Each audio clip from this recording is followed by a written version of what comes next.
ॐ अर्हं नमः। ॐ अर्हं नमः। ॐ अर्हं नमः। ॐ ह्रीं अर्हं श्रीपार्श्वनाथजिनेन्द्राय नमः। ॐ ह्रीं अर्हं श्रीपार्श्वनाथजिनेन्द्राय नमः। ॐ ह्रीं अर्हं पार्श्वनाथजिनेन्द्राय नमः। ॐ ह्रीं अर्हं श्री विद्यासागराय नमः। जी महाराज की पार्श्व चिंतामणि पार्श्वनाथ भगवान की। इस पार्श्व पुराण की कथा में आज तृतीय अधिकार प्रारंभ हो रहा है। पिछले 2 अधिकारों में आपने मरुभूति के बाद होने वाले जो अन्य भव हैं उसके बारे में भी सुना है। मरुभूति का जीव पहले हाथी का जीव बनता है। ये वही जीव है जो 10 भव के बाद में पार्श्वनाथ का जीव बनेगा। पार्श्वनाथ तीर्थंकर के रूप में जन्म लेगा। अभी जो कथा प्रारंभ हुई है वो मरुभूति से हुई। मर कर के हाथी बना, हाथी से वह स्वर्ग में देव बना और फिर वहाँ से भी चल कर के एक विद्याधरों का बहुत बड़ा राजा बना। फिर तपस्या की, संन्यास के साथ, उपसर्ग के साथ जो कमठ ने अजगर का जन्म लिया, उसके मरण के साथ उसे पुनः स्वर्ग की प्राप्ति हुई। और वह जीव अभी कौन से स्वर्ग में था? 16वें स्वर्ग में था, जहाँ 22 सागर की आयु होती है।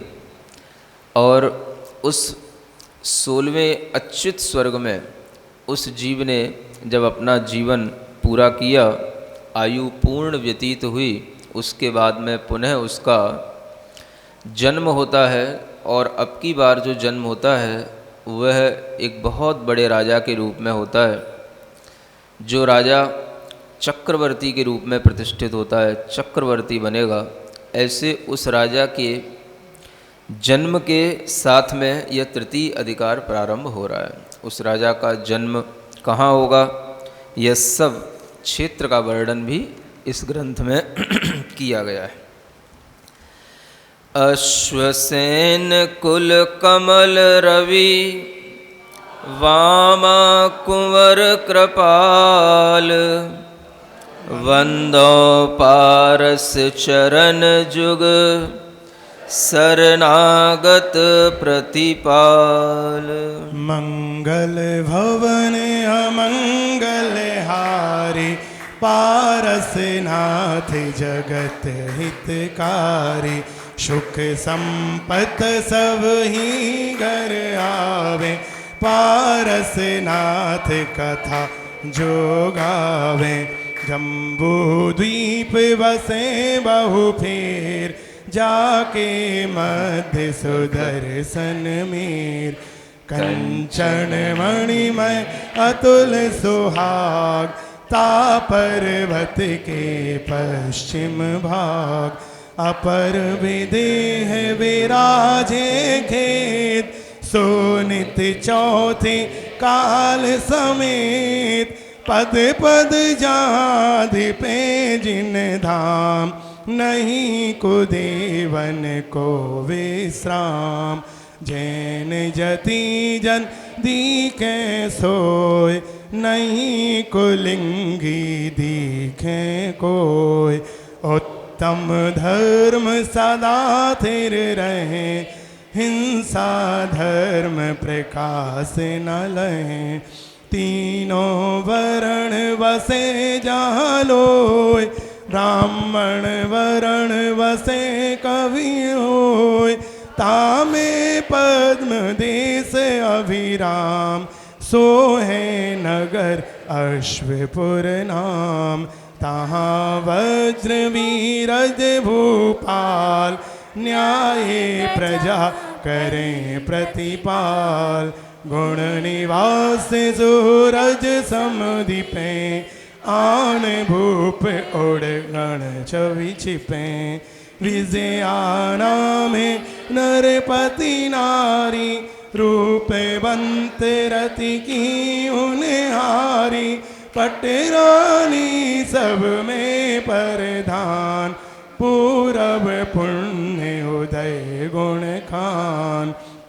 एक समय निष्पश्चिम जाम, पंच सुपन देखे अभिराम। मेरु दिवाकर चंद्र विमान, सजल सरोवर सिंधु समान। प्रातः भय आई पिए पास, विकसत लोचन हिये हुलास। रात सुपन अवलोके जे, नृप आगे प्रकाशे थे। तब नरेंद्र बोले विकसाय, सुंदर वचन श्रवण सुखदाय। सुनी रानी को फल जोय, पुत्र प्रधान तुम्हारे होय। ऐसी वच पिए के अवधार, अति आनंद भयो नपसार। अच्युत स्वर्ग सो सुर चयो, वज्र नाभि नामा सुत भयो।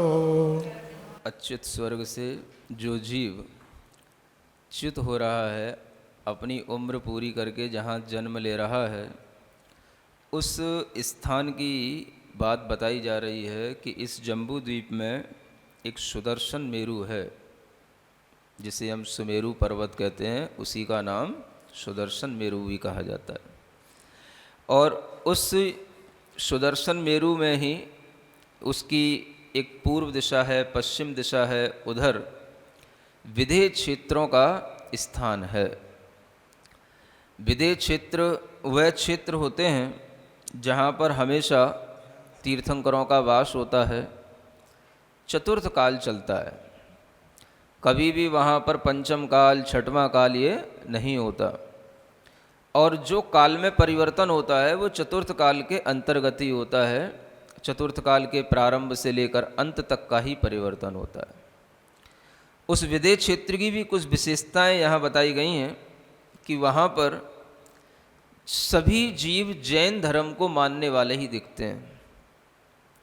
मिथ्यात्व का वहाँ पर किसी भी प्रकार का कोई भी प्रभाव नहीं होता है। कोई भी ऐसे दूसरे मंदिर नहीं मिलेंगे जिनके माध्यम से मिथ्यात्व की वृद्धि हो। सब वहाँ पर जनायतन ही होंगे।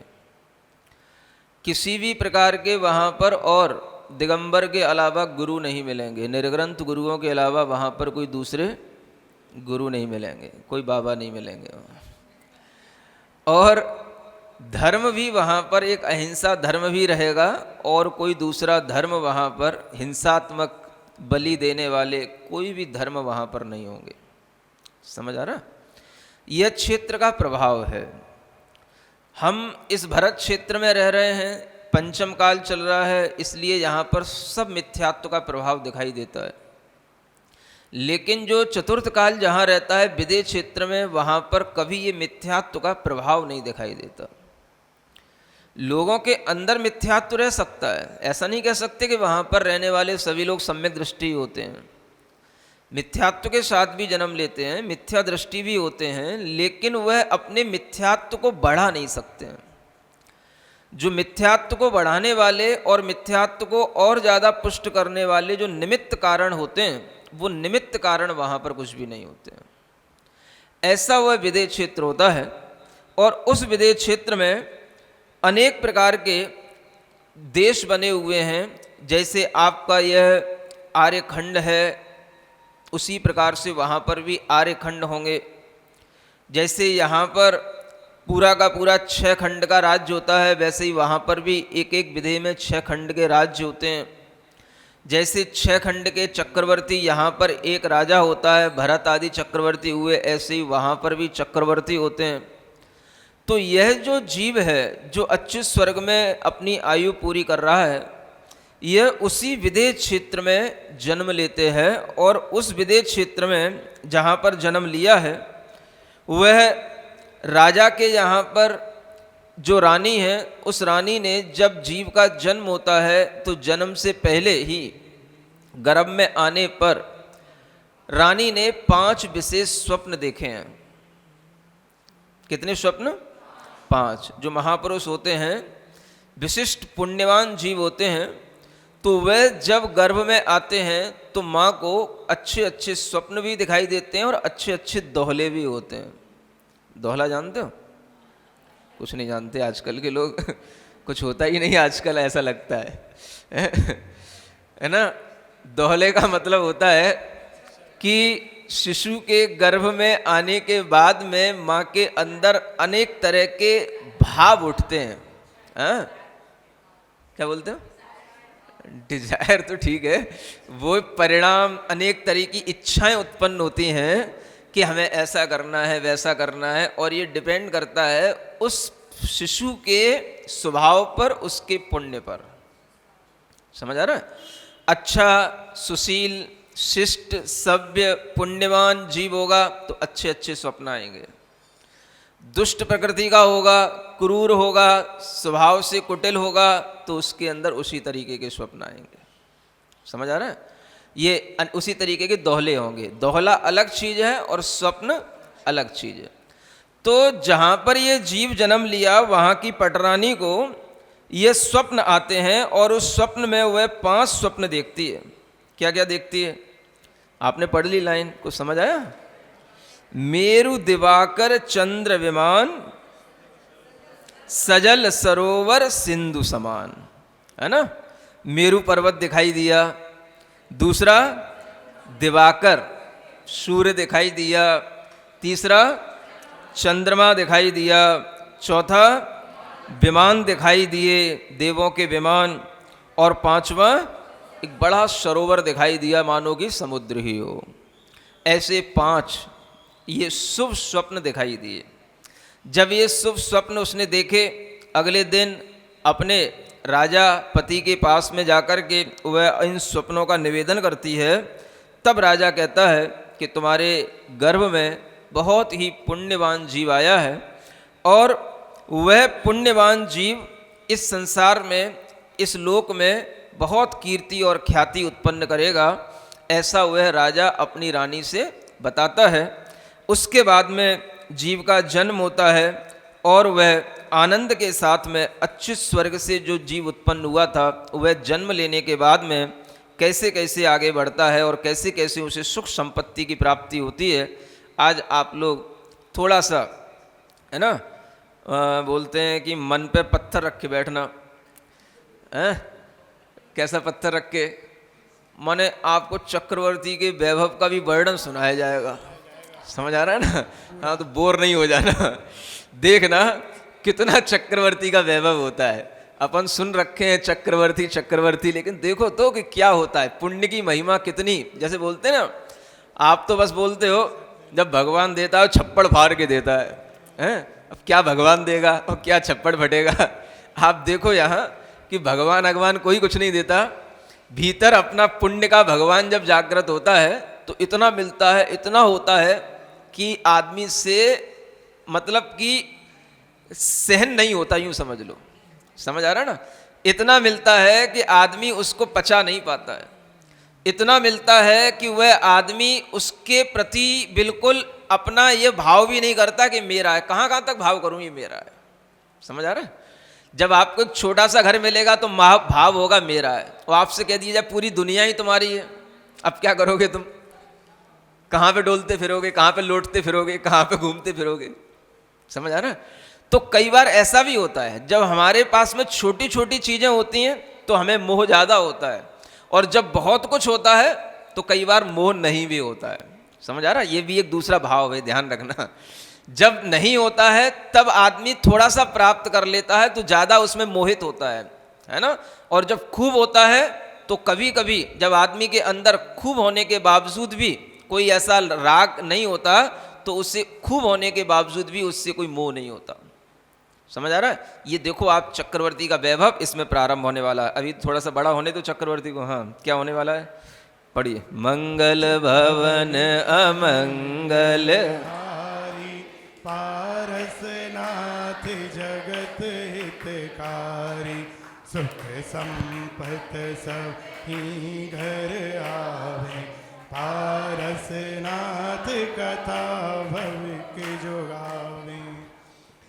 64 लक्षण अच्युत काय, पुण्य योग जिमि उतरो आय, जन्म महोत्सव राजा कियो, जिन पूजे याजक धन दियो, बड़े बाल जिमि बालक चंद, सुजन लोक लोचन सुख कंद, क्रम क्रम सो शिशु भयो कुमार, पढ़ लीनु विद्या सब सार, जीवनवंत कुमार जब भयो, निर्मल नीति पंथ पग ठयो, रूप तेज बल बुद्धि विज्ञान, सकल सार गुण रत्न निधान, कीनि पिता ब्याह विधि योग, राजसुता बहु बरी मानो, क्रम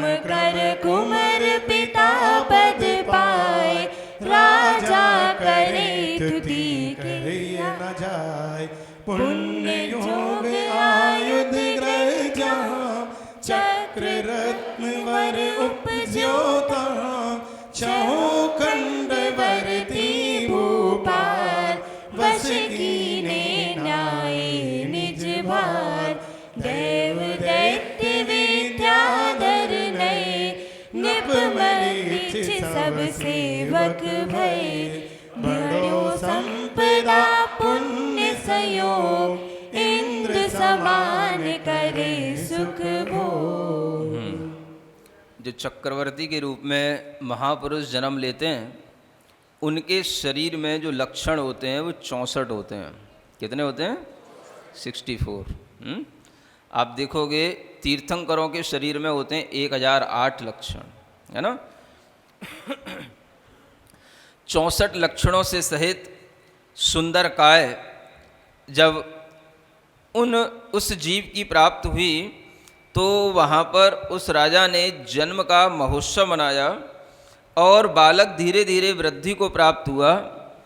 सीधे सीधे जब बालक बढ़ता चला जा रहा है तो उसे पढ़ने पढ़ाने के लिए किसी और अध्यापक की ज़रूरत नहीं पड़ती है। समझ आ रहा है? पुण्यवान जीव बिना अध्यापक के पढ़ लेते हैं और बिना ट्यूशन के पढ़ लेते हैं है ना। और जब वो सब पढ़ लेते हैं तो पढ़ने के बाद में उसका अपने जीवन में उपयोग भी करते हैं। धीरे धीरे जब वह शिशु बड़ा हुआ, आगे वह कुमार अवस्था आई, तो अपने नीति और न्याय के मार्ग के अनुसार ही उसका जीवन व्यतीत होने लगा। रूप, तेज, बल, बुद्धि, विज्ञान ये सभी उसके अंदर समाहित होने लगे। बड़े होने पर पिता ने उसका विवाह किया और धीरे धीरे पिता के पद को प्राप्त कर लिया उसने, माने वह राजा हो गया। और राजा होने के बाद में बहुत दिनों तक जब राज्य कर लिया तब अपने आप, देखो इसको बोलते हैं पुण्य की प्राप्ति होने पर, पुण्य के योग होने पर अपने आप संपदाएं अपने को प्राप्त होती हैं, है ना। जब पुण्य योग आया, समय आता है, पुण्य भी समय पर फलता है ना। ऐसा नहीं कि बचपन से ही फलने लग जाए। अब इसको चक्रवर्ती बनना है तो जन्म लिया है तो बचपन से ही चक्रवर्ती के रूप में चक्र आ जाए, नहीं, एक टाइम आएगा। समझ आ रहा है? वह टाइम पर ही चक्र रत्न उसकी आयुधशाला में उत्पन्न होगा। और वह चक्र रत्न जब उत्पन्न हो जाएगा तो वही इस बात का सूचक होगा कि यह 6 खंड का राजा है। अब उसके लिए यह नियामक हो गया कि मैं 6 खंड का राजा हूं, यह चक्रवर्ती है। बस अब दुनिया को बताने के लिए वह चक्रवर्ती क्या करता है, एक अपनी यात्रा निकालता है और जितने भी जहां जहां पर और राजा होते हैं उन सब राजाओं को अपने अंडर में करता चला जाता है। जितने भी उस क्षेत्र में देव भी होंगे वो देव भी उसके अंडर में होंगे। केवल राजा ही नहीं, मनुष्य के अलावा देव भी उसके अंडर में होंगे। समुद्र के तट भी उसके अंडर में आ जाते हैं। समुद्र के अंदर होने वाले कुछ अंतर द्वीप होते हैं वो भी उसके अंडर में आ जाते हैं। जो विजयार्ध आदि पर्वत होते हैं उनमें रहने वाले देव होते हैं वो सब देव उसके अंडर में आ जाएंगे। माने देव भी उसकी दासता स्वीकार करेंगे। समझ आ रहा है? तो ऐसा वह चक्रवर्ती अपनी दिग्विजय यात्रा निकाल करके केवल यह शो करता है कि मैं यहां का चक्रवर्ती बन गया हूं। अब उसे कोई रोकने वाला नहीं है। बहुत कम होता है कि कोई उसके साथ में युद्ध करे, युद्ध नहीं होता है, सब लोग मान लेते हैं। हाँ, थोड़ी सी अगर किसी ने नूनच की और उसने अपना एक बाण फेंका तो उसकी टंकार इतनी बड़ी होती है कि सामने वाला देव भी होगा तो डर जाएगा और तुरंत आएगा, क्या चाहिए हुजूर, क्या चाहिए हुजूर, क्यों ऐसा, हमारे घर में बाण फेंक दिया, क्या हो गया। तो ऐसे करके जो है उसके देव भी उसके अंडर में आ जाते हैं। समझ आ रहा है? लड़ने की जरूरत नहीं पड़ती, सिर्फ बस बताना है मैं हूं यहाँ का राजकुमार, बस। समझ आ रहा है ना? इसलिए वो यात्रा निकाल करके और फिर अपनी नगर में आ जाते हैं और इस तरह से उनके चक्रवर्ती होने का पता सबको पड़ जाता है। तो वो यहाँ बताया जा रहा है कि जब पुण्य का योग हुआ, आयुधशाला में चक्र रत्न की उत्पत्ति हुई, 6 खंडों का वह राजा भूपाल अब बस में कर लिए उसने सारे के सारे राजा, और जितने भी देव होते हैं, दैत्य होते हैं, यहाँ तक कि विजयार्ध पर्वत पर रहने वाले जो विद्याधर राजा होते हैं वो भी उसके अंडर में होते हैं। समझ आ रहा है? 6 खंड बहुत बड़ा है। कभी आप जैन भूगोल पढ़ोगे तब आपको बताएंगे कि उस 6 खंड में 5 मिलेच्छ खंड हैं, एक आर्य खंड है और बीच में विजयार्ध पर्वत है ये, और उसमें जो गंगा सिंधु आदि जो नदी हैं, ये तो भरत क्षेत्र की बता रहा हूं, तो वह सारा का सारा क्षेत्र उसके कब्जे में होता है।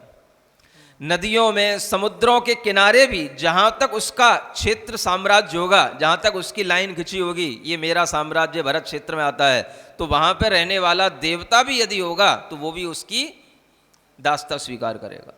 समझ आ रहा है? वो चक्रवर्ती बनने का सौभाग्य इस जीव को मिलता है ना?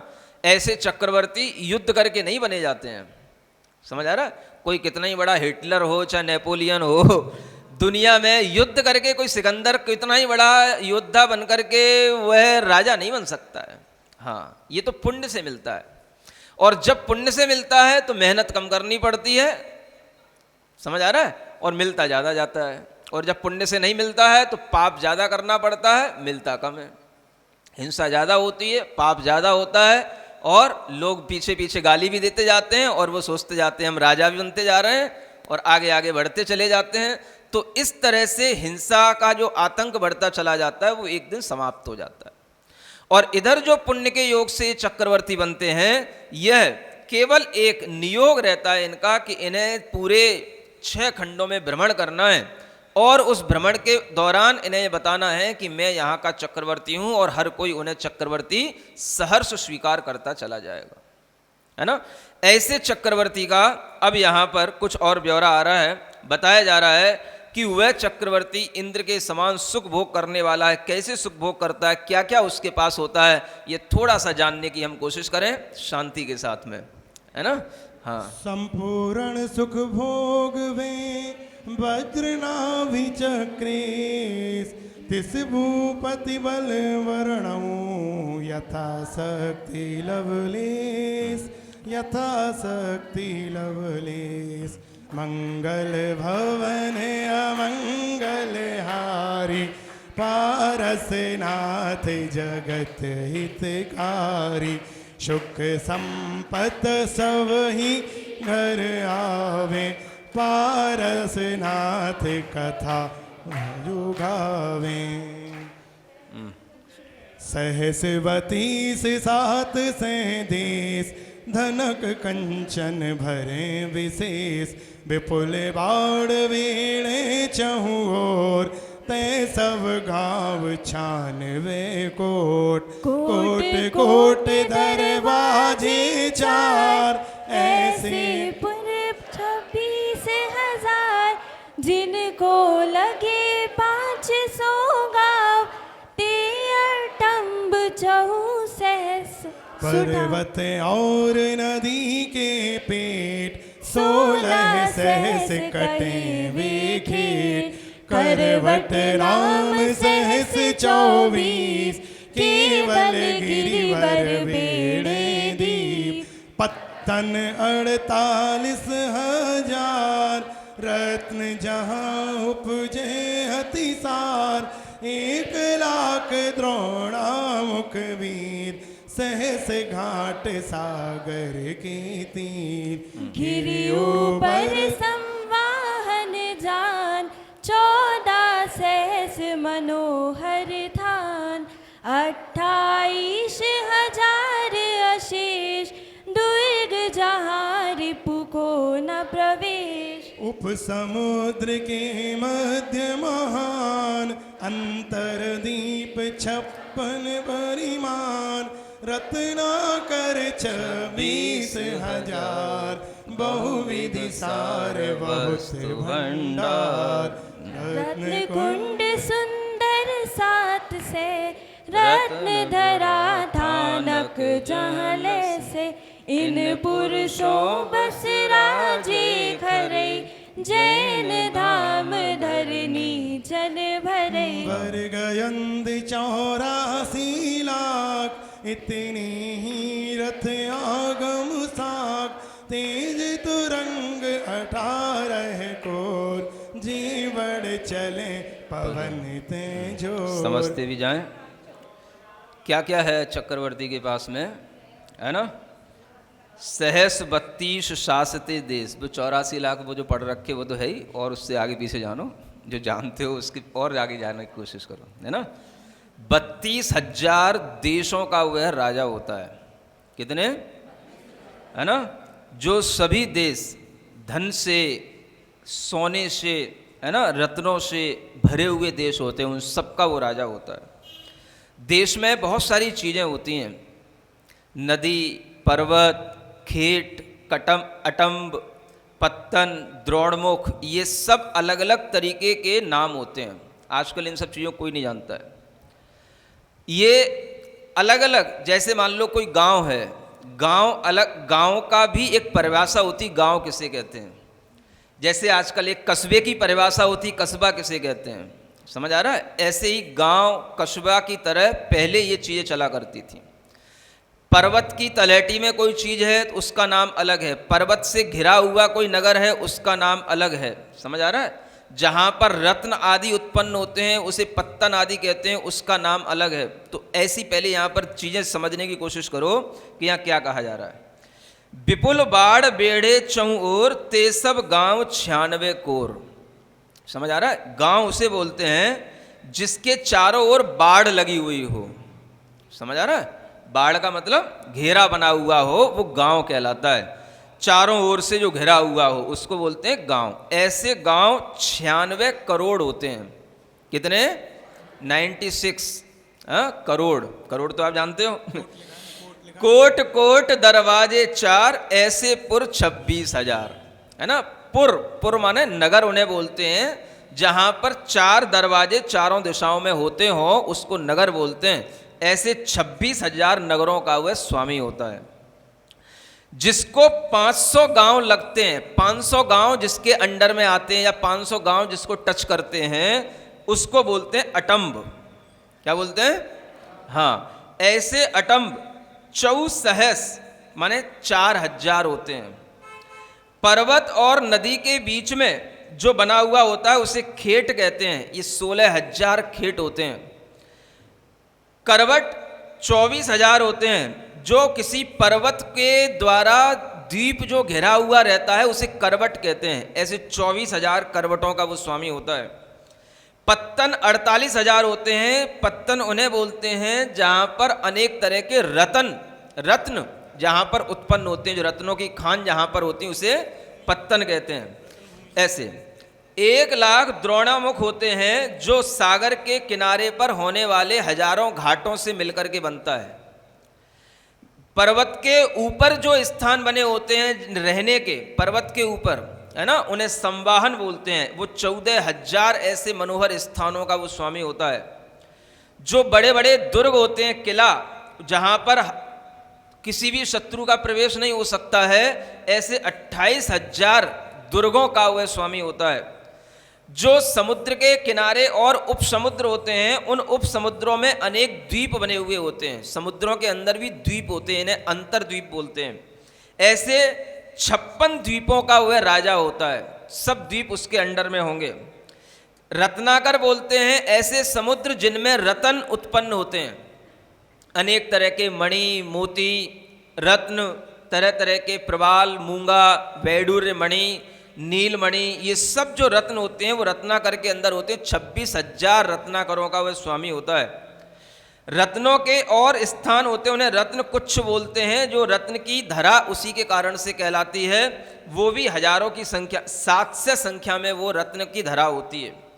इस प्रकार के अनेक नगर, खेत, करवट आदि से वह युक्त जो पूरा का पूरा भूमि है, क्षेत्र है, उस सबका वह राजा है। और इसके अलावा अब यहाँ पर पशुधन के बारे में बताया जा रहा है।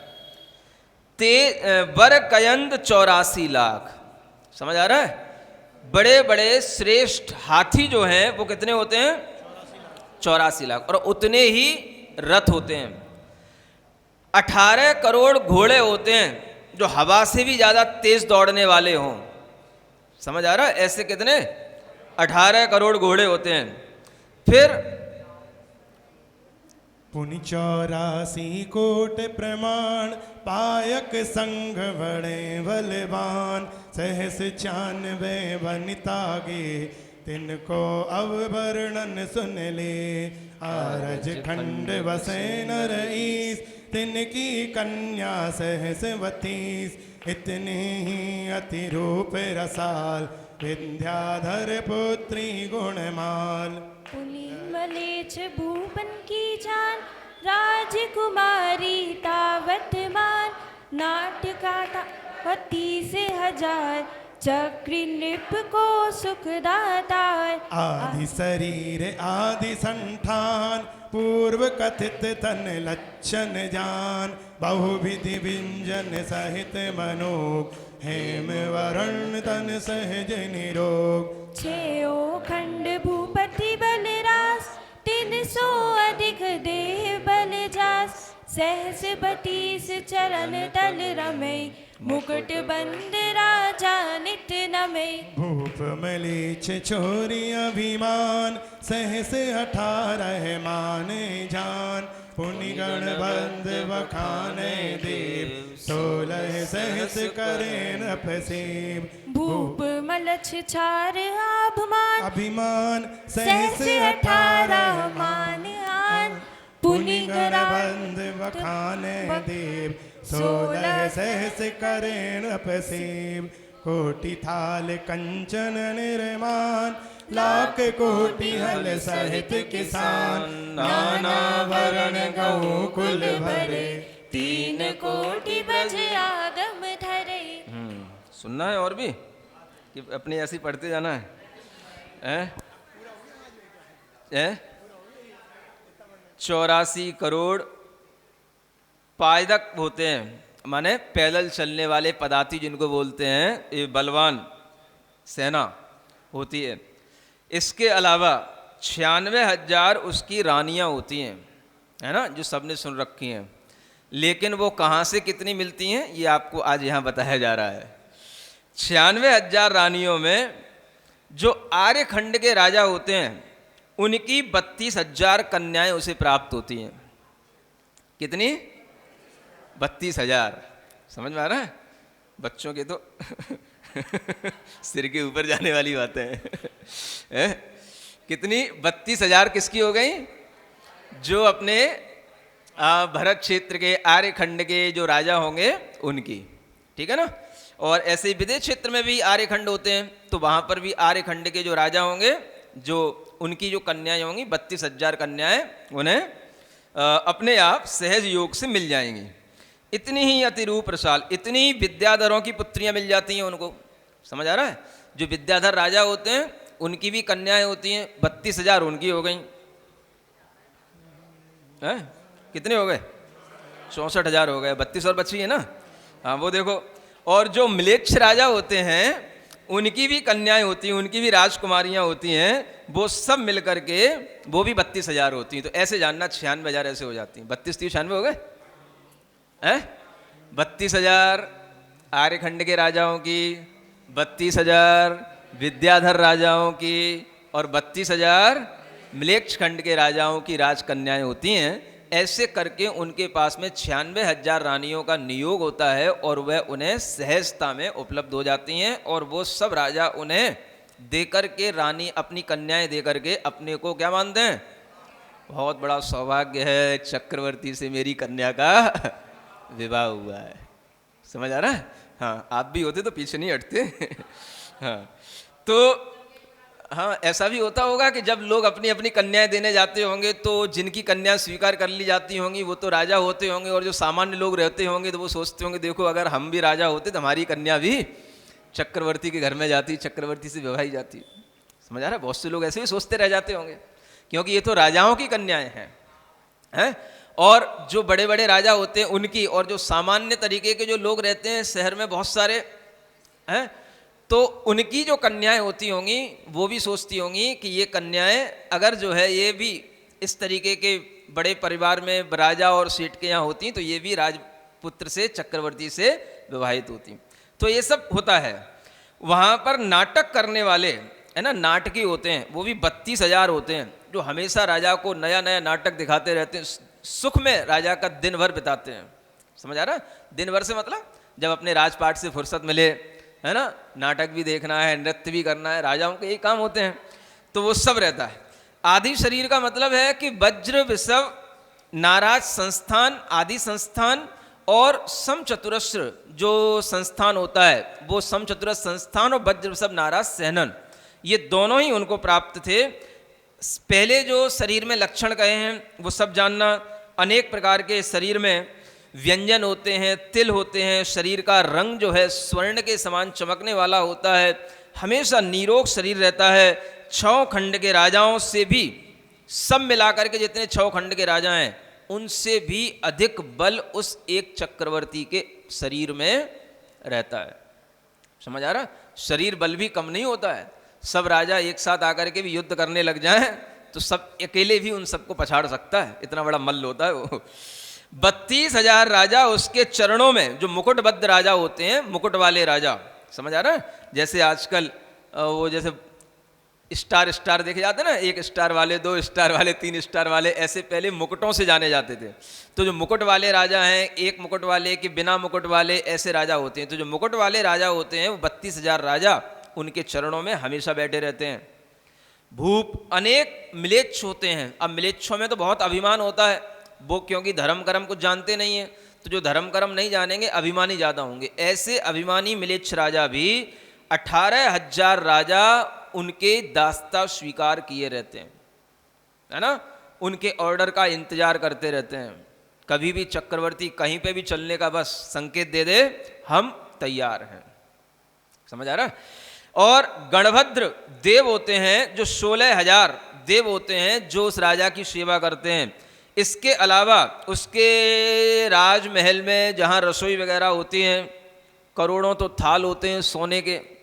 हर थाल में जो है ना अनेक तरह के अलग अलग थालों में अलग अलग लोग, हर दिन नए नए रसोइया के माध्यम से बनने वाले भोजन, और वह लाखों करोड़ों हल उसके किसान जो होते हैं, हल सहित किसान वो भी होते हैं।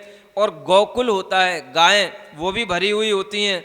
और 3 करोड़ उसके पास में ब्रज होते हैं। ब्रज माने जहाँ पर गायों का समूह रहा करता है, ऐसे 3 करोड़ ब्रजों का वह स्वामी होता है। माने पशु संपदा ही संपदा कहलाती है। समझ आ रहा है? ये सबसे बड़ी संपदा मानी जाती थी। जहां जिसके पास में ये संपदा अधिक होगी वह उतना ही बड़ा आदमी माना जाता था। समझ आ रहा है? धन इसी को कहा जाता था। हाँ, जो आपका सोना चांदी है इसे तो हिरण्य कहा जाता है, धन इसी को कहा जाता है। गोधन, गजधन, वाजधन, वाज माने घोड़ा, गाय, हाथी, ये जितने ज़्यादा जिसके पास होंगे वो उतना बड़ा आदमी होता था। समझ आ रहा है? आज तो बस 4 व्हीलर जितने ज़्यादा हो तुम्हारे पास वो उतने बड़े आदमी हैं। हाँ, होते थे। अरे आज भी आदमी को अगर देखोगे तो बहुत से गांव में आज भी बड़े बड़े गांव के लोग हैं जो इस तरह की गौशाला या बड़े बड़े पशुओं के आज भी मालिक हैं। समझ आ रहा है? हाँ हैं, लेकिन गिनती के हैं, कम हैं, है ना। तो गांव में बड़े बड़े महल बने हुए हैं, बड़े बड़े घर हैं, बड़े बड़े परिवार हैं, उनमें 20-50 गायें होती हैं और सब जो है घर में एक साथ भोजन बनता है, सबका दूध एक साथ आता है, सब घर में इस तरीके का आज भी कहीं कहीं माहौल देखने को मिलता है। शहरों में क्या मिलेगा? हैं?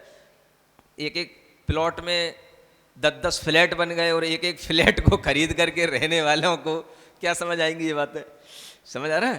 तो ये तो वो है कि जब सब आदमी जमीन की संपत्ति जिसके पास ज़्यादा रहती है तो गांव के गांव में उसकी संपत्ति पड़ी रहती है, मालिक होता था गांव के गांव का, तो सारा का सारा उसे ये सब चीज़ें मिलती थी।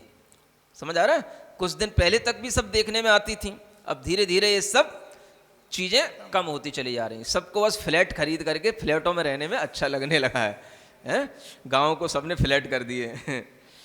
चलिए आगे बढ़िए। अब नवनिधि के नाम सुन सुनी जथारथ रूप, जैनी बिन जाने नहीं जिनको सहज स्वरूप। देखो क्या कहा जा रहा है, जैनी होगे तो ही समझ में आएगा कि 9 निधियां होती हैं। सबको समझ नहीं आएगा, विश्वास ही नहीं होता है। लोग कहेंगे बहुत लंबी लंबी देते हैं ये लोग। समझ आ रहा है? हाँ, बहुत बड़ी बड़ी बातें करते हैं, लेकिन जिन्हें ये पता होता है कि पुण्य का फल इससे भी बढ़कर के है। ये तो चक्रवर्ती है। समझ आ रहा है? अब जो चक्रवर्ती तीर्थंकर होते हैं उनका फल तो इससे भी बढ़कर के होता है। तो जब पुण्य का फल फलता है तो इसी तरीके से फलता है। तो जैनी इस बात को जानता है कि पुण्य भी एक्सट्रीम में फलता है और तो पाप भी एक्सट्रीम में फलता है। समझ आ रहा है? तो जैसे ये पुण्य की बात विश्वास में आएगी, वही जब सप्तम नरक की बात बताई जाएगी नारकियों की, तो तब उसके वो भी विश्वास में आएगी, क्योंकि जब पुण्य का फल इतना है तो पाप का फल भी इतना है। समझ आ रहा है? तो ये सप्तम नरक का जब आपको दुख दिखाया जाएगा तब आपको समझ में आएगा, देखो कहाँ पुण्य कहाँ पाप। और ये पहले ही बताया जा चुका है, ये दोनों पुत्र पुण्य और पाप की एक वानगी हैं। समझ आ रहा है? एक पुण्य पुण्य पुण्य प्राप्त करता चला जा रहा है, एक पाप पाप पाप में डूबता चला जा रहा है। वो जितना ऊपर के स्वर्ग में जाता है उतना ही नीचे के नरकों में जाता है। समझ आ रहा है? तो अभी ये देखें कि जो 9 निधियां हमने सुन रखी हैं, 14 रत्न होते हैं, 9 निधियां होती हैं, उनका तो कुछ वर्णन हुआ ही नहीं। वो 9 निधियां क्या बला है, तो आप सुनिए कि क्या बला है। बोलो पार्श्वनाथ भगवान की।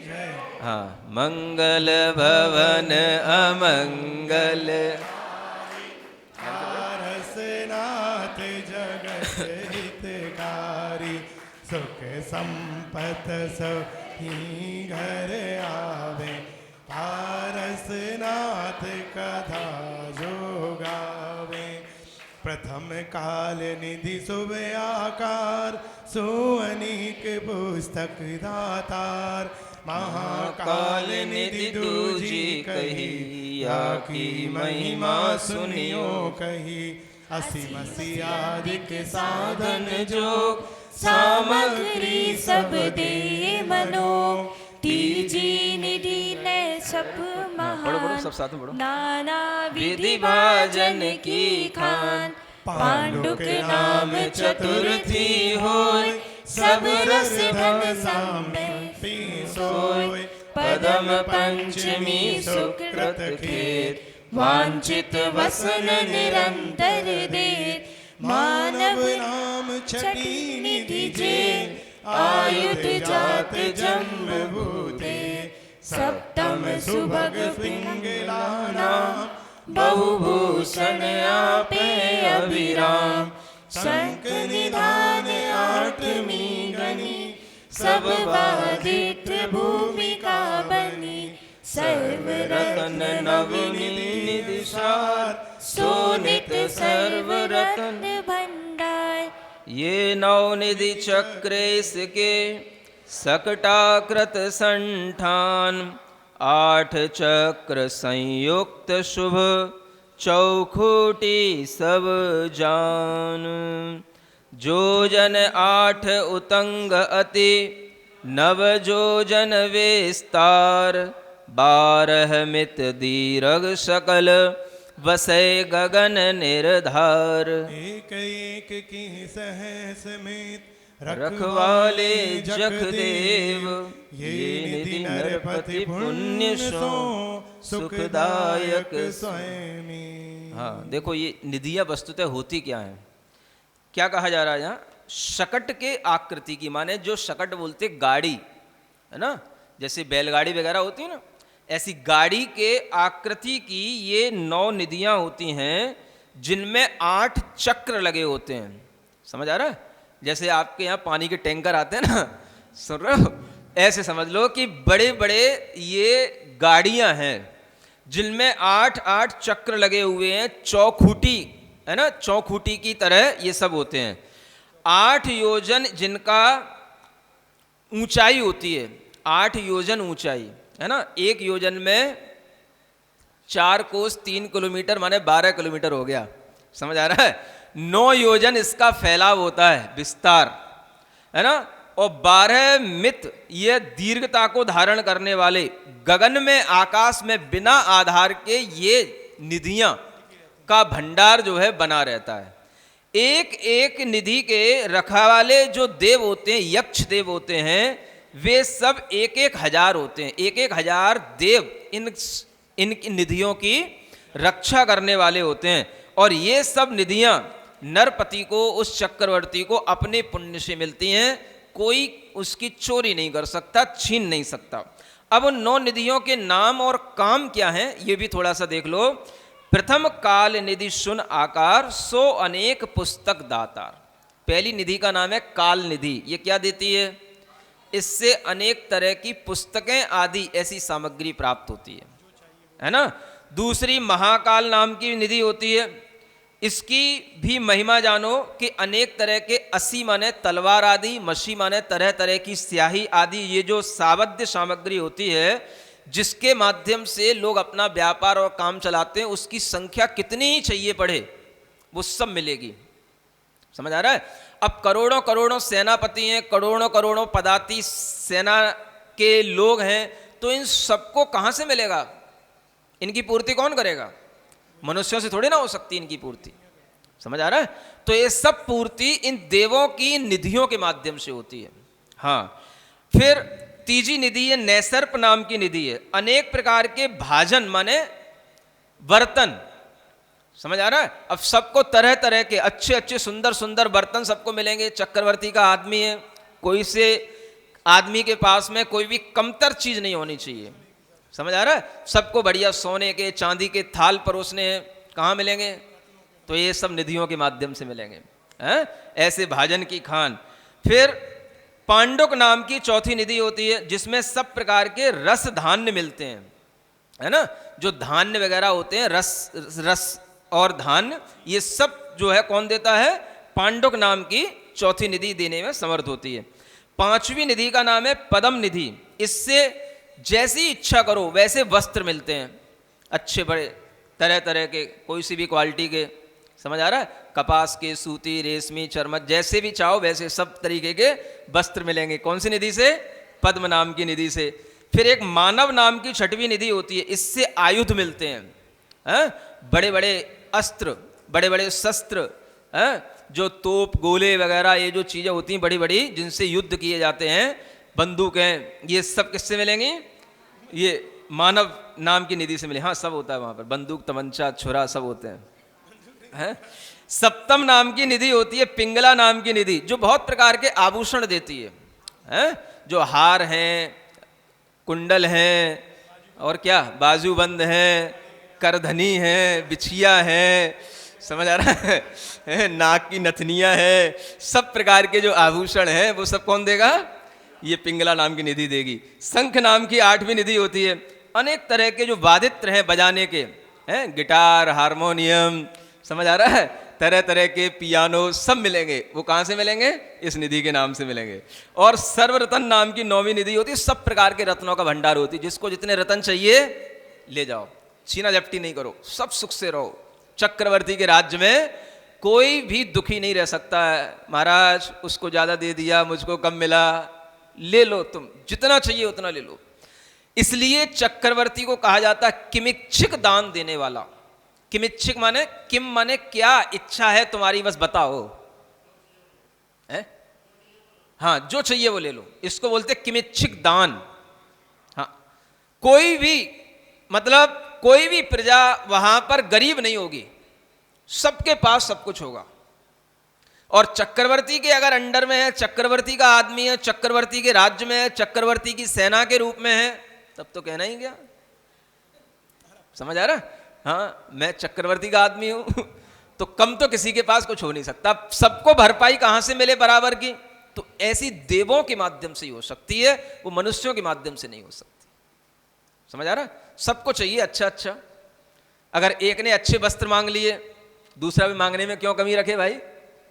उसे भी वही चाहिए। तो ऐसे 2 तो 10 तो है ही नहीं वहां पे, तो लाखों करोड़ों की संख्या में जिसको जितना चाहिए सब मिलता है। चक्रवर्ती के यहां कोई भी खाली हाथ लौटता नहीं, अधूरा कोई होता नहीं, दरिद्री कोई होता नहीं, गरीबी वहां होती नहीं। इतना समझ के चलो आप। हाँ, इसको बोलते हैं राजा। राजा वो होता है जो अपनी प्रजा को ऐसे सुख चैन से भर करके रखता है। और आजकल के राजा होते हैं वो टैक्स लगा लगा करके हाँ, तू इतना कमा रहा है तो 10% मुझे दे पहले समझ आ रहा है? हाँ, इतना व्यापार चल रहा है तो इसका पहले ये GST भर पहले समझ आ रहा है? तो ये सब तो एक छोटी मोटी चीजें हैं। आप देखो कि जब ये पुण्य फलता है तो सबके लिए फलता है फिर वो। हाँ, अब समझो कि उस चक्रवर्ती के समय पर जो जन्म लेगा वो मनुष्य भी कितना भाग्यवान होगा। समझ में आ रहा है? इससे आप समझ सकते हो, अगर आपके ऊपर कोई राजा ऐसा है जो आपके ऊपर अत्याचार कर रहा है, देश के लिए खतरनाक है, देश को नुकसान पहुंचाने वाला, तो समझना कि आपका पाप भी उसमें सहभागी है। हाँ, अच्छी राजा के होने पर प्रजा के अंदर भी अच्छा भाव आता है और राजा के पुण्य से भी प्रजा पलती है। समझ आ रहा है? जिनके पुण्य दबे हुए रहते हैं उन सब पुण्यों के उदय भी हो जाते हैं। कभी किसी जन्म में आपने कोई पुण्य कमाया हो, उस पुण्य का उदय उस समय पर हो जाएगा। समझ आ रहा? जैसे पाप के उदय भी अचानक हो जाते हैं, ऐसे पुण्य के उदय भी ऐसे हो जाते हैं। तो कहा जाता है कि एक के पुण्य से बहुतों को पुण्य मिलता है। ये बात भी अपने आप में उतनी ही सच है। घरों में भी ऐसा होता है, एक पुण्यवान पुत्र हो या पुत्री हो, कभी कभी उस पुण्यवान पुत्र या पुत्री के होने पर ही घर में सब धन संपदा आने लग जाती है, सब काम बनने लग जाते हैं। और जब तक वो पुत्र या पुत्री घर में रहता है, रहती है, तब तक घर में सब सुकून रहता है, सब अच्छा रहता है। और जो चली जाती है तो धीरे धीरे घर में भी सब धीरे धीरे खत्म होने लग जाता है। समझ आ रहा है? आप पहले सुनते भी होंगे, कई लोग कहते हैं मैं तो अपने बेटे के पुण्य का खा रहा हूं, मैं अपने पिता के पुण्य का खा रहा हूं। समझ आ रहा है? ऐसा होता है। पुण्य अगर एक का होता है तो वो कई लोगों के लिए लाभ देता है, इसलिए चक्रवर्ती का पुण्य सारी प्रजा को लाभ देने वाला है। ऐसे इस चक्रवर्ती के पुण्य को देख करके आप सोच सकते हो कि कैसे कमाया जाता है। पिछले जीवन में देखो कैसे राजा बनने के बावजूद भी राज वैभव को छोड़ा। समझ आ रहा है? मुनि महाराज के तपों को धारण किया, व्रतों को धारण किया, फिर तपस्या की, बड़ा बड़ा उपसर्ग सहन किया, समता भाव के साथ सब सहन कर लिया, और फिर उसके बदले में ये इतनी बड़ी बड़ी देव की संपत्तियां और फिर चक्रवर्ती के फल। समझ आ रहा है? तो कुछ छोड़ोगे तो कुछ मिलेगा। समझ आ रहा है?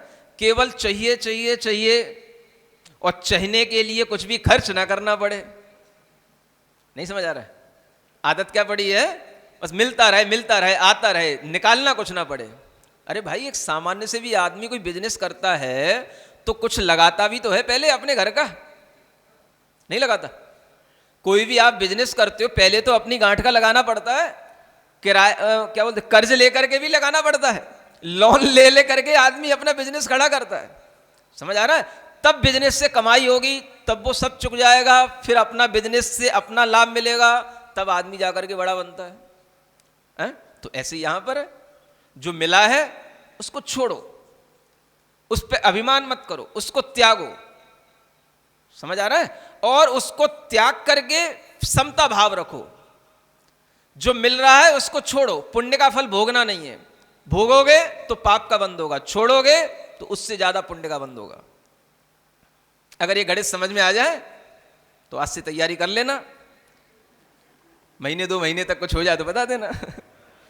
चलो बोलो पार्श्वनाथ भगवान की जय। मंगल भवन मंगल हारी पारसनाथ जगत हितकारी, सुख संपत सब ही घर आवे, पारस कथा भवक जो गावे।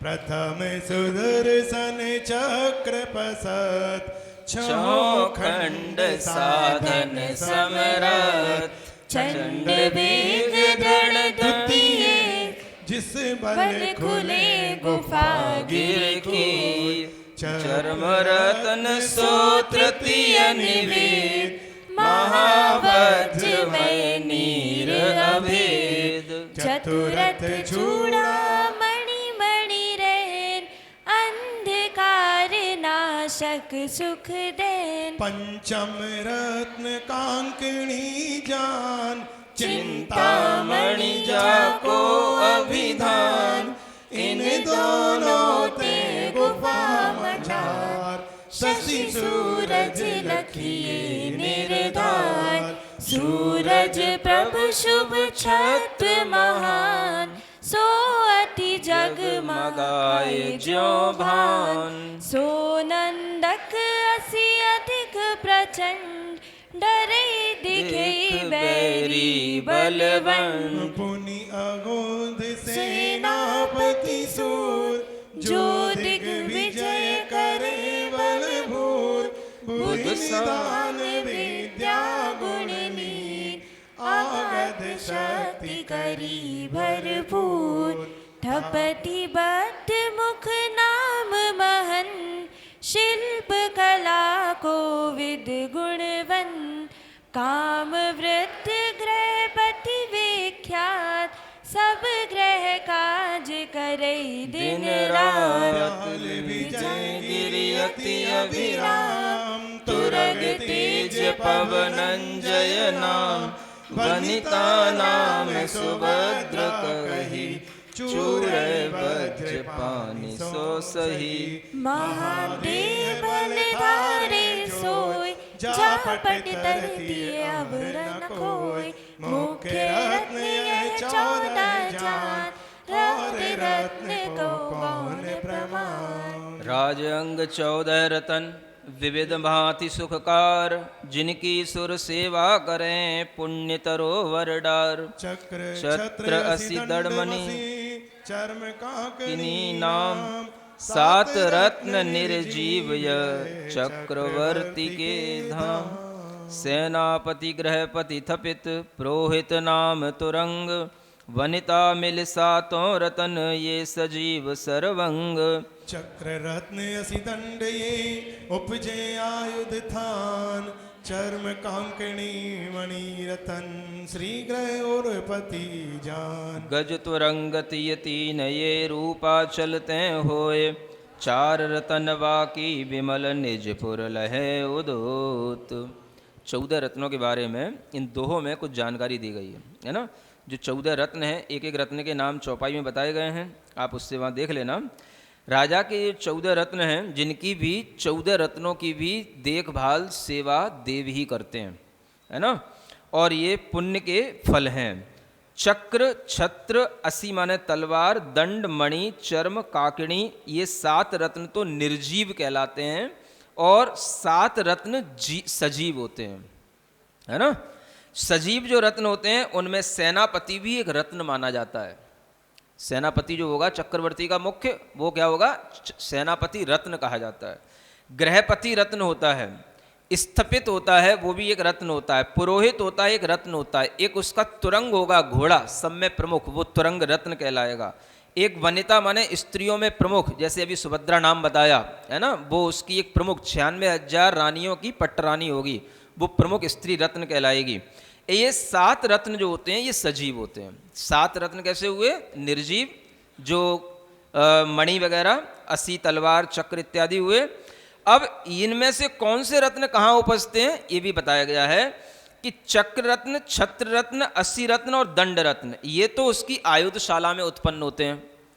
बाकी के चर्म रत्न, काकड़ी रत्न, मणि रत्न, है ना, ये उसका जो श्री ग्रह होता है उसमें उत्पन्न होते हैं। और जो गजों में जो रत्न है, हाथियों में जो श्रेष्ठ होगा, तुरंग माने घोड़े में जो श्रेष्ठ होगा, है ना, और स्त्रियों में जो श्रेष्ठ स्त्री है, ये 3 रत्न जो है ये विजयार्थ पर्वत, रूपाचल जो लिखा हुआ है, ये विजयार्थ पर्वत से ये 3 रत्न उसको मिलते हैं। बाकी के जो 4 रत्न हैं ये सब उसके अपने अपने घर में, अपने पुर में, अपने नगर में उसे प्राप्त होते हैं। ऐसे 14 रत्नों की उत्पत्ति की भी जगह बताई और 14 रत्नों में कौन से रत्न सजीव हैं और कौन से निर्जीव हैं ये भी बताया गया। इस तरह से यह जो मुख्य संपदा है इसका वृतांत बताया गया। मुख्य मोटी मोटी जो गिनने में आ रही है, समझ आ रहा है, और बाकी जो जमीन में दबी है, समझ आ रहा है, जो रत्न वगैरह सोना वगैरह जो घरों में पड़ा है उसकी कोई गिनती नहीं है। ये तो मोटा मोटा जो देखने में आ रहा है उसकी अभी ये बात की गई है ना। तो पढ़िए आगे। मुख्य संपदा को वृतंत आगे और सुनो मतिवंत। सिंहवाहिनी सेज मनोग, सिंहारूढ़ चक्र में जोग। आसन तुंग अनुत्तर गाम, माणिक जाल जटिल अभिराम। अनुपम नाम चमर अनूप, गंगा तरल रंग स्वरूप। विद्युति द्रुति मणि कुंडल जोड़, छिपे और द्युति जागी ओट। कवच अभेद अभेदमान, जामे भिदे न बैरीवान। विघ्नमोचनी पादुका दोय, परबद सो विष मुन छह सोय। अंतज रथ महावर जल बेथलवत करई गवन। वज्र कांड चक्रोधर जाप, जाई चढ़ावत नरपतिया। बाण अमोघ जबे कर ले, रन में सदा विजय वर दे। विकट वज्र तुंडा विधान, शत्रु खंडनी सकति जान। सिंहाटक बरछी विकराल, रत्न दंड लागी रिपुकार।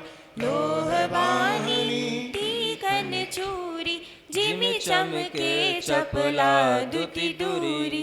ये सब वस्तु जाति भूमाई, चक्र छूट और घर नाई। मनोवेग नाम कणय, ग्रंथन कयो विख्यात। खेट भूत मुख नाम है, दोनों आयुध जात। थक तो नहीं गए, थक तो नहीं गए सुनते सुनते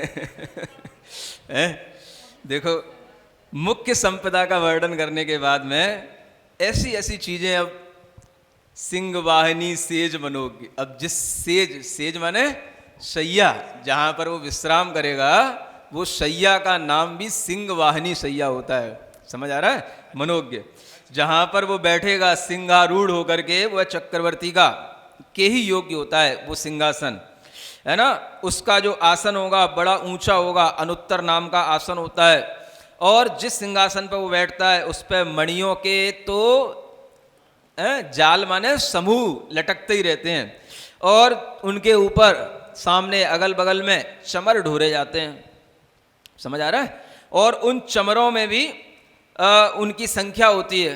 जैसे भगवान तीर्थंकर होते हैं, उनके ऊपर 64 चमर होते हैं, तो इनके ऊपर 32 चमर ढोरे जाएंगे, नियमित रूप से ढोरे जाएंगे जहाँ कहीं चक्रवर्ती बैठेंगे राज सिंहासन पर। समझ आ रहा है?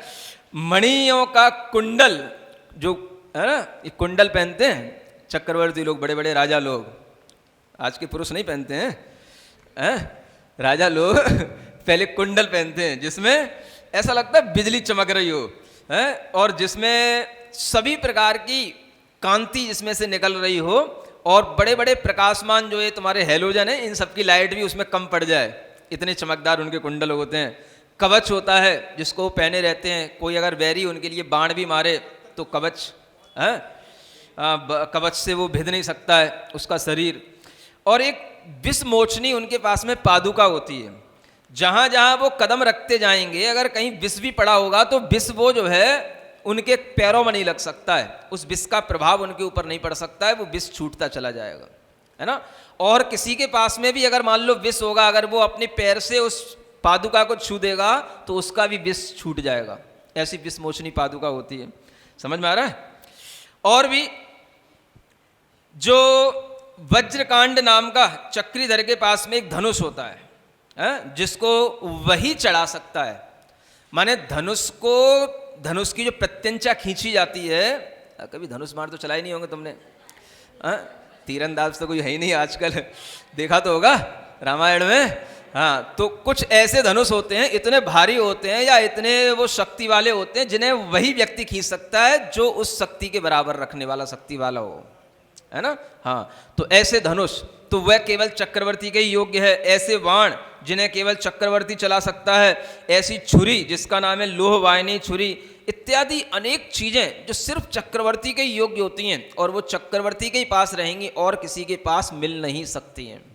समझ आ रहा है? कॉमन आदमी के पास में जो चीजें होंगी वो उनके पास होंगी, बहुतायत होंगी, अच्छी होंगी, लेकिन चक्रवर्ती के पास जो चीज होगी उसकी क्वालिटी के बराबर उसकी किसी भी क्वालिटी वाले कोई भी कॉमन आदमी के पास में नहीं होगी। समझ आ रहा है? हाँ, उनसे थोड़े ना मिल सकता है वो। तुम्हारे पास सब कुछ है, रखो रखो रखो, लेकिन हमारे पास जो है वो, हाँ, वो सबसे अलग है। समझ आ रहा है? और वो केवल हमारे लिए ही है, उसको आप चुरा नहीं सकते, उसको आप छीन नहीं सकते, वो किसी के पास जा नहीं सकता, वो अपने पास ही रहेगा। तभी तो आनंद है। क्या समझ में आ रहा है? एक जैसे वस्त्र, एक जैसे आयुध या एक जैसे आभूषण जब सबको मिल गए तो कॉमन हो गया। राजा कब कहलाएगा? Only for me. समझ आ रहा है? ये क्वालिटी बस केवल एक ही बनी है, जिसको कौन रखेगा? बस चक्रवर्ती रखेगा। जैसे पहले जब मर्सिडीज कारें आई थी, समझ आ रहा है, तो बड़े बड़े लोगों के पास होती थी, गिने चुने लोगों के पास, अब तो सब घर घर हो गई। समझ आ रहा है? तो ऐसी पहले जब कोई विशेष चीजें बनती हैं तो केवल विशेष विशेष गिने चुने लोगों के पास। भाई इंडिया के अंदर कितने लोग हैं जिनके घर इतने बड़े बड़े हों कि उनके घर पे प्लेन उतर सके, हैं, हेलीकॉप्टर तो उतर सके कम से कम। समझ आ रहा है? तो ऐसे गिने चुने लोग जिनने अपना हेलीकॉप्टर भी खरीद रखा हो। तो ऐसी चीजें जो केवल विशेष लोगों के पास होती, तभी उन्हें लगता है कि मैं कुछ हूं। समझ आ रहा है? बाकी आपके पास सब कुछ है, सब कुछ रखो, लेकिन जब विशेष चीज विशेष व्यक्ति के पास होगी तभी उसे अपनी विशिष्टता का आभास होता है, और ये होता भी है, और ये अपने आप सहज होता है। तो इसी तरीके से वह चक्रवर्ती राजा के पास में हर तरीके का आयुध अपने आप में विशिष्ट होता है, और उसी के साथ में वह इतने बड़े राज संपन्नता के साथ में अपने सिंहासन पर बैठता है, तब उसकी शोभा देखने को मिलती है। लोग तरस जाते हैं, हमें राजा के दर्शन करा दो। खास तौर से जब चक्रवर्ती सिंहासन पर बैठा हो और उस समय पर सारे बड़े बड़े सेनापति मंत्री सब घेरे बैठे हों और बीचों बीच में राज सिंहासन पर, समझ आ रहा है, चक्रवर्ती बैठा हो, उस तरह का दर्शन करने का भाव भी लोगों में आता है, तो सबको दर्शन भी नहीं होते हैं। सुन रहे हो? ये राजाओं का जो वैभव होता है ये छीनने से नहीं मिलता, झपटने से नहीं मिलता, युद्धों से नहीं मिलता, ये सब पुण्य से मिलता है। हाँ, इसलिए शांत भाव से क्या करो? पुण्य को इकट्ठा करो, इसी में भलाई है। समझ आ रहा है? हाँ, बाकी तो छीना झपटी तो इस दुनिया में बहुत है, उससे कुछ हाथ लगने वाला नहीं है। है ना, एक जन्म शांति से निकाल लो बस। जैसे समझ लो आंखें मिल के भी आंखें मिली नहीं हमें, समझ रहा, हमें कुछ देखना ही नहीं दुनिया में क्या हो रहा है। एक जन्म अगर आपने शांति से संतोष भाव के साथ अपने पुण्य को बिल्कुल कुछ ना समझते हुए, समझ आ रहा है, अगर आपने निकाल लिया तो आपके इन्हीं भावों से आपको अच्छा खासा पुण्य जो राजाओं का होता है वो सब अपने आप मिलेगा। कुछ त्याग तो करना पड़ेगा, बिना कुर्बानी के तो कहीं कुछ होता ही नहीं है ना। हाँ, तो थोड़ी बहुत कुर्बानी तो देनी पड़ती है हर जगह। चलिए बोलिए पार्श्वनाथ भगवान की मंगल भवन अमंगल हारी, आरस नाहत जगत हितकारी, सुख संपत सबहि घर आवे, पारस कथा भविक जो गावे, ये विधि वज्र अरे अरे आनंदन भेरी दश दोए, बार जो जन लो दुति हो ध्वनि होए, वज्र घोष पुनि जिनको नाम, बार पटह नृपति के धाम, वर्त गरी शोभन रूप संग 24, नाना वरन भुजारमणि कोटि मिट किए, इत्यादिक बहु वस्तु अपार, वर्णन करत न लइए पार, महलतनी रचना समान, जिन मत कही सो लीजे जान, चक्री नृप की संपदा कहे कहाँ लो कोय, पुण्य बेल पूरब बढ़ी, फली साघनी सोय, है ना। ये और भी बीच में बहुत सारी चीजें आ गई। 48 करोड़ नाना प्रकार के वर्णों की ध्वजाएं लगी हुई रहती हैं, समझ आ रहा है, जहां वो उनका पुर रहता है नगर में। सब लाखों करोड़ों से कम में तो कुछ होता ही नहीं है। आप थोड़ा सा 1 करोड़ के मालिक हो जाते हो तो करोड़पति समझने लग जाते हो।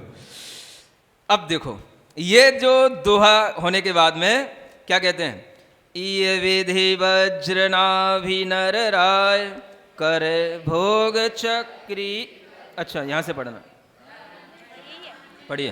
धर्म ध्यान अहनिशित आचरे, निर्मल नीति पंथ पग धरे, पूजा करे जिनालय जाए, पूजे सदा गुरु के पाए, सामायिक साधे अग्नास, करई परब प्रोषद उपवास, 4 प्रकार दान नित दे, त्यागे गुण गहले, संत सील पाले बड़ भाग, मन वच काय धर्म सौराग, सिंहासन पर बैठ नरेश, धरे पुनीत धर्म उपदेश, सुजन सभा जन किंकर लोग, देह सुनि।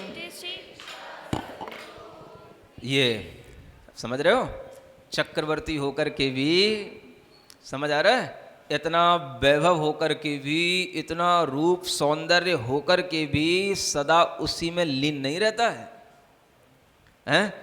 उसी में आसक्त नहीं रहता है। उसकी चर्या तो देखो क्या करता है वो, दिन भर के उसके काम तो देखो। धर्म ध्यान अहनिश आचरे, दिन भर रात भर उसका धर्म ध्यान में बीतता है, आर्त ध्यान में नहीं बीतता। अब तुम कहोगे महाराज इतने करोड़ों करोड़ों लोग हैं, इन सब का मालिक होगा तो ध्यान कैसे रखेगा, कैसे उनकी रक्षा करेगा। मालिक तो सिर्फ मालिक ही होता है कहने के लिए, समझ आ रहा है। बाकी सब काम किसका, सेनापति किस लिए बना रखे हैं, पुरोहित किस लिए बना रखे हैं, सब संभालो। हर छोटी छोटी बात राजा के पास नहीं आती है, समझ आ रहा है। जो राजा के योग्य बात होगी वही राजा के पास आएगी, नहीं तो वो सब नीचे के लोग निपटाते हैं, नीचे के लोग संभाल लेते हैं। हर बात पीएम के पास पहुंचती क्या, समझ आ रहा है। जो गांव की शहर की बात है एसपी डीएसपी संभाल सकते वही संभाले, समझ आ रहा है। और बढ़ गई बात मंत्रियों तक पहुंच जाए, सांसदों तक पहुंच जाए, जब ना संभले तब ऊपर तक बात जाती है, समझ आ रहा। तो राजा ऊपर बैठ कर के कितना अपना जीवनचर्या में उसने क्या बना रखा है, हमेशा राज सिंहासन पर बैठेगा, निर्मल नीति को धारण करके न्याय से सब प्रजा के लिए अच्छा सोचेगा, सबके लिए न्याय करेगा। बाकी अपना सुबह से उठ करके जिनेंद्र भगवान की पूजा करेगा, इतना बड़ा सम्राट होकर के दिगंबर गुरु के चरणों की सेवा करता है। समझ आ रहा है? दान देगा तो खुद देख करके अपने को भाग्यशाली समझेगा कि मैंने आज गुरु को दान दिया। समझ आ रहा है? 4 प्रकार के दान देने में कुशल होता है। ऐसा नहीं नौकरों को भेज दो। क्या समझ आ रहा है? मैंने अपना बहुत बड़ा सेनापति भेज दिया है। अरे वो धर्म जो स्वयं करने के लिए है वो स्वयं किया जाता है, वो स्वयं ही करेगा। समझ आ रहा है? तो राजा जब इस तरह के धर्म के साथ आचरण करता है तभी उसके परिणाम अच्छे बने रहते हैं और तभी उसके अंदर राग की कमी रहती है। सामायिक को भी कर रहा है, प्रोषद उपवास भी करते हैं, सुन रहे हो?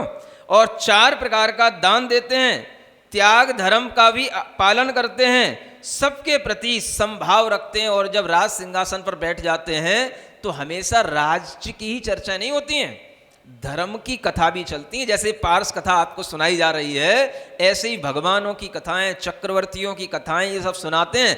तब उन्हें पता पड़ता भैया ये तो सब पुण्य का है, हमसे भी पहले बड़े बड़े चक्रवर्ती हो चुके हैं, होते रहेंगे, ये चक्रवर्ती भी कोई बड़ी चीज नहीं लगती उनको। समझ में आ रहा है? हाँ, जब भरत चक्रवर्ती जब पर्वत पर नाम लिखने जाते हैं तो उस पर्वत पर देखते हैं कहीं जगह ही नहीं है,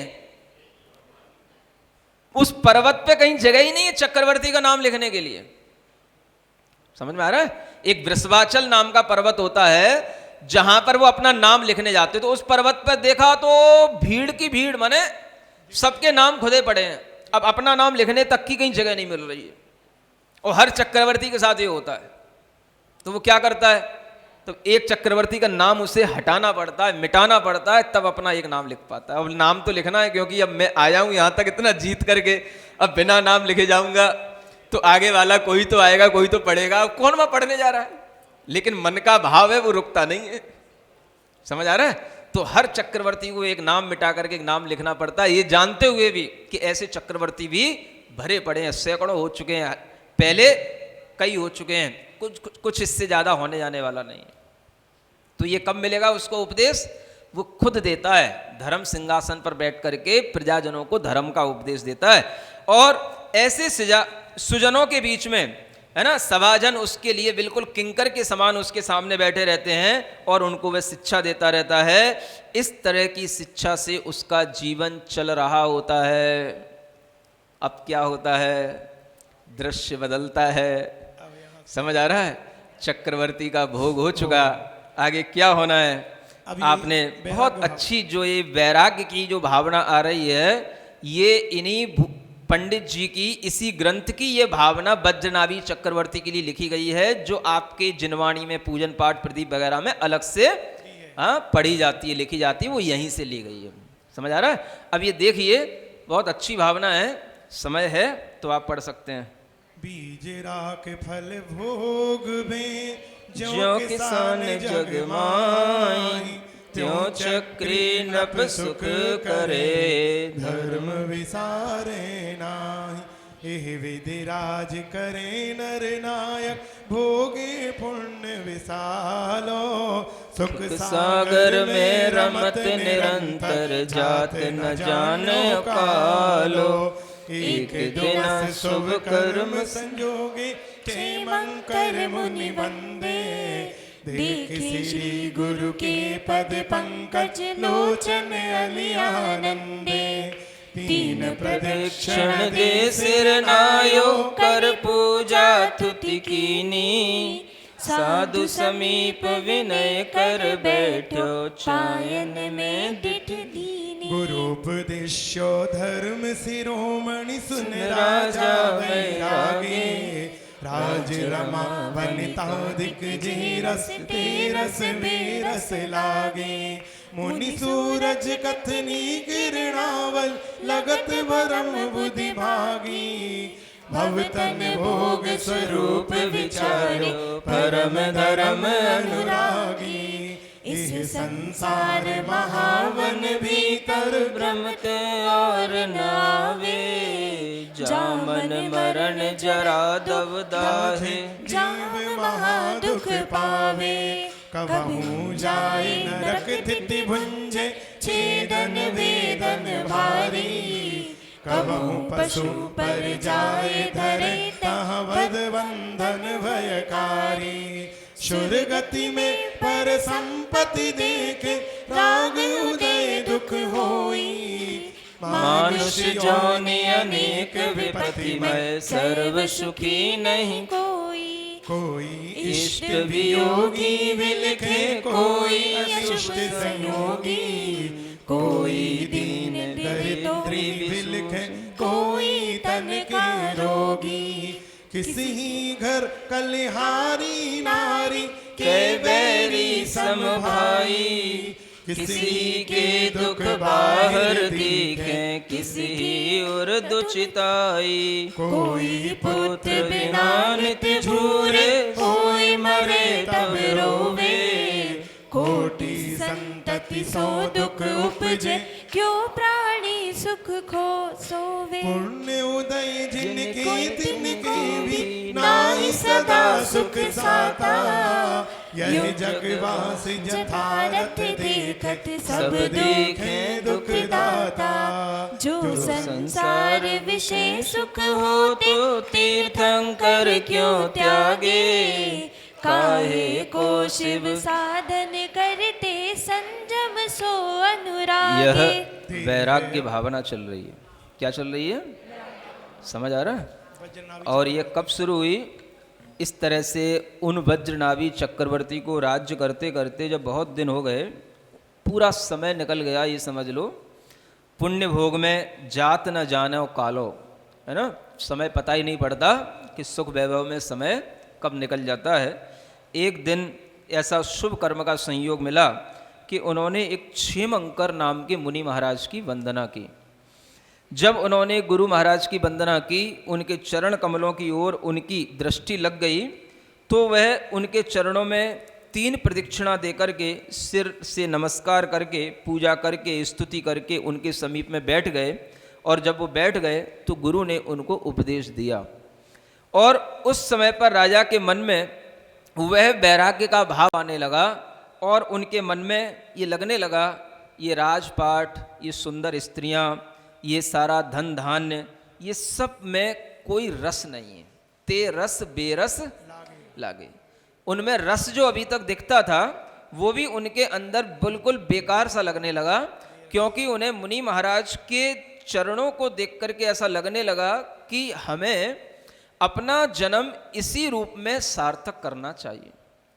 उस समय पर फिर मुनि महाराज ने अपने मतलब वाणी से उनको उपदेश दिया और वो उपदेश ऐसा दिया गया कि वह संसार, शरीर और भोग 3 चीजें होती हैं। कितनी? बस आपको अगर कुछ विचार करना हो तो 3 चीजों के बारे में विचार करना, संसार, शरीर और भोग संपदा। इनकी बारीकी से आप चिंता करना, चिंतन करना, इनका बारीकी से, इनका स्वरूप क्या है। तो जब इन 3 चीजों के बारे में उन मुनि महाराज ने उपदेश दिया तो उनका जो भ्रम था, मैं चक्रवर्ती हूँ, मेरी इतनी रानियां हैं, मैं इतना सुंदर हूँ, मैं इतना शक्तिशाली हूँ, मेरा ये शरीर है, तो ये सारा जो भ्रम था वो सब भ्रम दूर होता गया। क्यों होता गया? वास्तविक स्वरूप को वह उस समय पर सुनते सुनते समझता गया और उसके मन में ये विचार उत्पन्न होता गया। उपदेश दिया गया। सबसे पहले जो अभी तक आपने पढ़ा ये कहलाता है संसार की असारता का उपदेश। समझ आ रहा है? वैराग्य 3 ही चीजों से होता है, संसार से, शरीर से और भोगों से। बस 3 चीजों से ही वैराग्य होना, और कोई चीज से नहीं होना है। समझ आ रहा है? तो 3 चीजों से वैराग्य तब होगा जब इन तीनों का सही स्वरूप, सही इनकी बात जब आपके दिमाग में बैठ जाए। संसार में क्या होता है? ये संसार एक महान जंगल की तरह है।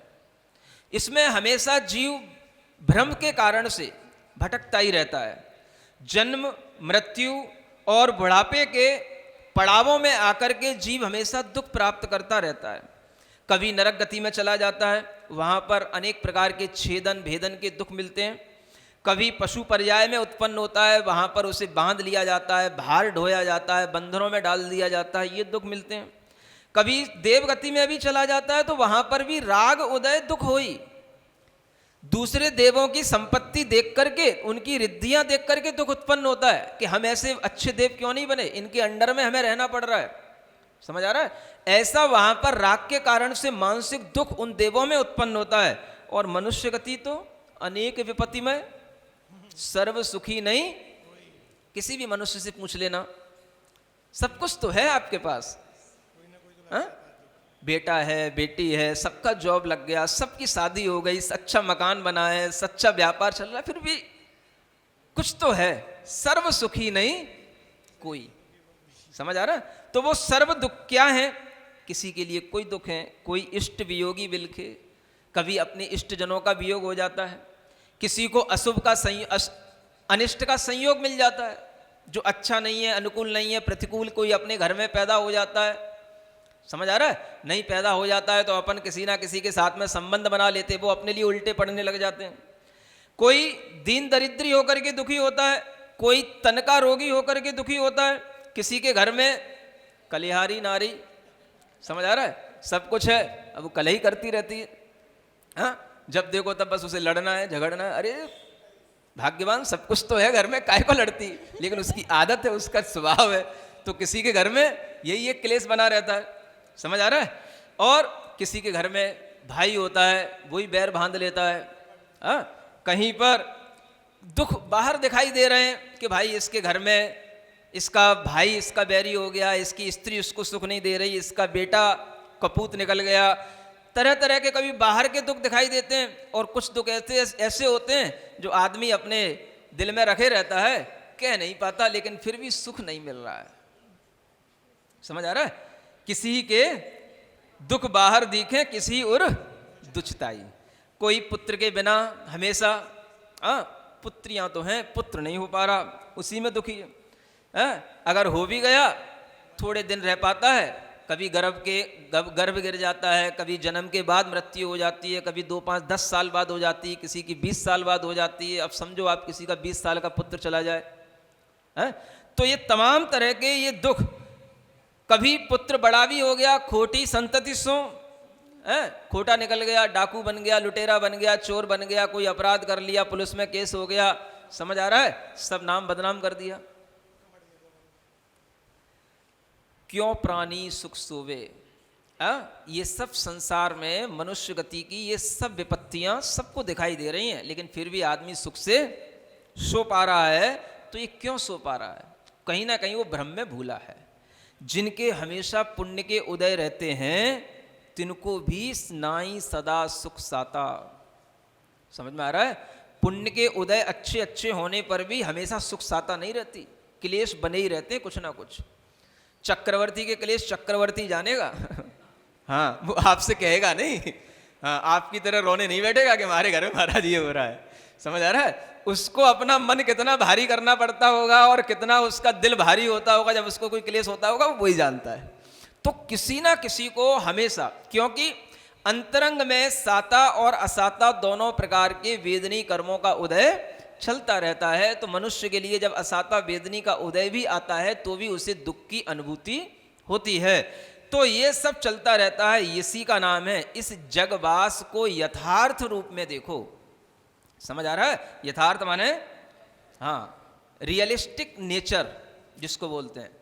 अगर हम किसी भी चीज का कोई भी रियलिटी देखेंगे तो हमें समझ में आएगा कि इसमें सब जो है ऊपर ऊपर से सुख दिख रहा है, सब दिखें दुखदाता। क्या समझ आ रहा है? अपने बेटे बेटियों के लिए कितनी चिंता करनी पड़ती है, पढ़ने से लेकर के विवाह होने तक, और विवाह होने से लेकर के उनका नया घर बनने तक कितनी चिंता करनी पड़ती है, और उसी में पूरा जीवन निकल जाता है। लेकिन वो दुख जैसा लगता कहाँ है? कभी तब देखने में आता है जब वो कुछ विपरीत कर जाता है, तब लगता है कि इतना करने के बावजूद भी मुझे इसका क्या फल मिला। तो फिर बैठा बैठा दुखी होता रहता है अकेला। क्या करेगा? समझ आ रहा है? वैराग्य भावना कहाँ से भाग पाएगा कोई भी चीज? जब सब कुछ दुख इस तरीके के दिखाई देने लग जाए तब भी आदमी वैराग्य की भावना ये भा ले तो ही बहुत बड़ी बात है। समझ आ रहा है? ये वैराग्य भावना सबके ज्ञान में होनी चाहिए, सबको पढ़ने में आनी चाहिए। एक बार दिन में सबको पढ़ना चाहिए। जिनवाणी में लिखी रहती है कभी आपका मन दुखी हो, कोई आपको परेशान करे, ये वैराग्य भावना पढ़ के भी अपने मन को आप संभाल सकते हो। समझ आ रहा है? संसार है, संसार की रीति यही है, सब कुछ होता रहता है। जो संसार विषय सुख होता तीर्थंकर क्यों त्यागे। अरे बेटा तुम तो चक्रवर्ती हो, चक्रवर्ती अपने लिए सोच रहा है, मैं तो चक्रवर्ती हूं, अगर संसार में सुख होता तो चक्रवर्ती और तीर्थंकर जो एक साथ बने, ऐसे शांतिनाथ जैसे, कुंतुनाथ, अरयनाथ जैसे, ये क्यों त्यागते अगर संसार में ही सुख होता तो। समझ आ रहा है? तो चक्रवर्ती भी ये विचार करता है, अगर संसार में सुख होता तो तीर्थंकर त्याग करके ऐसा आत्म ध्यान नहीं करते और काहे को शिव साधन करते, संयम सो अनुरागे। मोक्ष का साधन क्यों करते, संयम से राग क्यों करते, और ये सब असंयम जो हमें दिखाई दे रहा है, इससे जो हमारा राग हटेगा तभी संयम से अनुराग होगा, ऐसा विचार करता है। इसका नाम है संसार भावना। संसार से वैराग्य करने के लिए भावना भाना, ठीक है ना। तो आप इसको आराम से पढ़ना, जल्दी कुछ नहीं है। आज आप संसार भावना वालों, कल शरीर और भोगों से वैराग्य की बात आपसे की जाएगी। आज के लिए इतना ही पर्याप्त।